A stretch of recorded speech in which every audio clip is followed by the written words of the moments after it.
Welcome to the Explainer. Today, we're going to talk about a plan, a real blueprint for a much better social media experience, one that's smarter and, frankly, safer for all of us. So let's just dive right in with a really big question. Are algorithms basically raising our kids?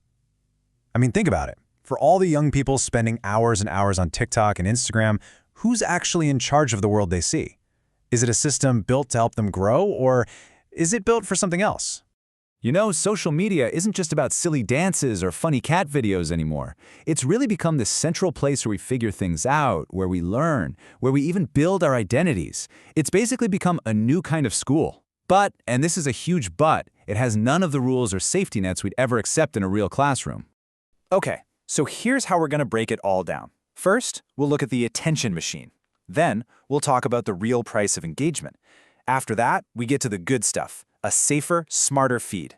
We'll see how it would actually work, and finally, who needs to step up to make it happen. Sound good? Let's go. All right, Section 1, the attention machine. Let's really get into how social media is designed from the ground up. So this slide right here, it lays out a really fundamental problem. On one side, you have the platform's goals. Grab your attention, keep you scrolling, make you react. On the other side, you have what we actually want for ourselves and our kids. Understanding, curiosity, empathy. And as you can see, those two lists are pretty much at war with each other. So what exactly is this attention machine? Well, it's an algorithm that's not designed to inform you. Nope. It's designed to capture you. It figures out what gets you fired up, what makes you angry or scared, and it shoves more of that in your face. Why? Because strong emotions keep you watching. Basically, it's a system that makes money from division.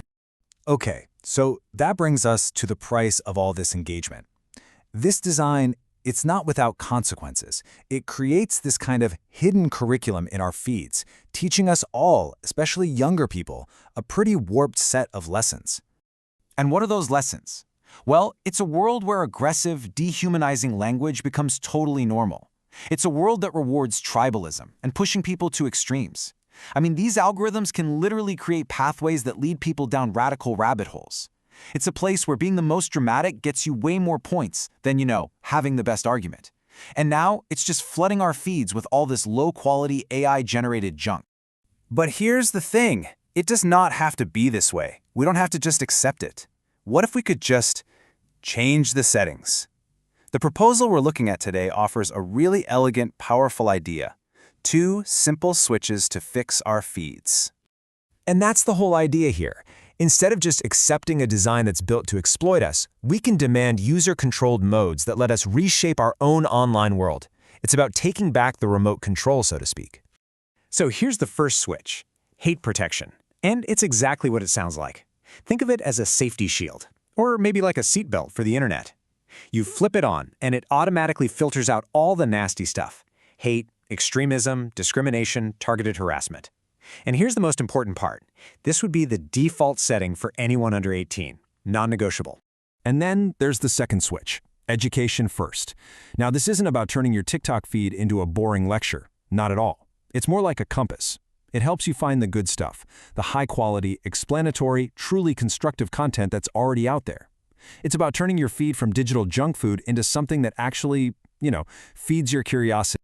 Okay, so this sounds great, right? But how would it actually work? Let's get into the technology behind these switches, because this is not some far-off fantasy. This is totally doable right now. It's basically a 4-step process. First, AI models would go through and score all the content, giving it a risk score for hate and a quality score for education. Then when you flip a switch, the filter kicks in. It blocks the high-risk stuff from ever reaching you and boosts the high-quality stuff. And this doesn't just apply to your feed. It also protects your comments and DMs from harassment. And finally, it would put the brakes on harmful content being mass-forwarded in messenger apps. It's a whole system of defense. So, to put it simply, hate protection would be on by default for all minors. That's a basic safety standard, like a guardrail. And education first? That's an option for everyone. It's a choice you can make to get a better, smarter feed. So whose job is it to make all this happen? This is the big question, right? And the answer is, it's not just on one group. This has to be a shared responsibility. And this table lays it out perfectly. The platforms, they have to build these safe default settings. Politicians, they need to create clear laws and actually enforce them. Parents and schools, of course, have a huge role in teaching media literacy and how to have a decent conversation online. And finally, all of us in civil society, creators, journalists, educators, we need to be the ones making the high-quality content that would fill up that education-first feed. I think this quote really gets to the heart of it all. Young people should be free to become, not just free to click. Ultimately, this is about a totally different idea of freedom. It's not just the freedom to mindlessly scroll and click on whatever gets shoved in front of you. It's the freedom to actually grow, to think for yourself, and to engage with the world in a meaningful way. It's about equipping the next generation, not just monetizing their eyeballs. So, that's the question we're left with. What kind of digital world do we actually want to build? For ourselves and for the kids who are growing up in it? I think for a long time, we've just sort of accepted things as they are. But the truth is, we have the ideas, we have the technology to build something so much better. The choice, really, is up to us.